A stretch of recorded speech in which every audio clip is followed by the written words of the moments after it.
Meron ka ng reseta galing sa doktor mo. Ang tanong is, magagamit mo ba yung reseta na yun para makakuha ka ng libreng gamot sa PhilHealth? Pag-usapan natin. So, paano nga nakakuha ka ng prescription galing sa private doctor o kaya meron ka ng pre-existing condition tapos meron ka ng maintenance dati? Magagamit mo yung prescription na yan. Step 1, pumunta ka sa mga accredited na Yakap PhilHealth Clinic. I-verify nila yung prescription mo. And depende sa assessment ng PhilHealth Yakap doctor, baka i-require ka pa ng additional laboratory. Kung hindi naman, i-verify lang nila yung prescription mo. Number 2, pag na-verify na yung prescription mo, mag-re-reissue sila ng bagong prescription. Pero this time, nakalagay doon yung UPSC. Sa last content ko, sinabi ko napaka-importante ng UPSC kasi yan yung i-honor ng mga gamot provider para magbigay sa'yo ng libreng medicine. Pangatlo, pag na-verify na yan at pumasa na, pwede ka nang pumunta doon sa napili mong gamot provider. Kailangan ng 3 dokumento. Unang-una, kung meron kang MDR o kaya PhilHealth ID, okay yun. Tapos syempre, yung prescription na may UPSC. And finally, yung claim form na mag-i-issue nun is yung Yakap provider. Step 4, i-verify ng pharmacy o ng gamot provider yung information mo. Maganda to lalo na kung maintenance medicine yung hinihingi mo.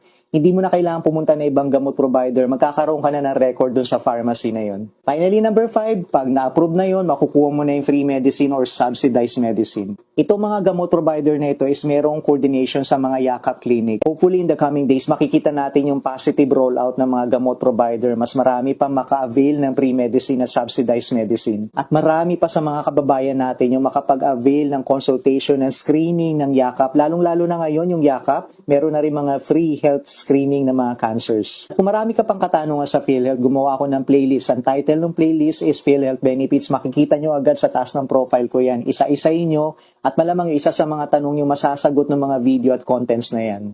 So, let us all stay healthy. Pamalitan natin. Spread natin yung awareness ng government health mandated benefit.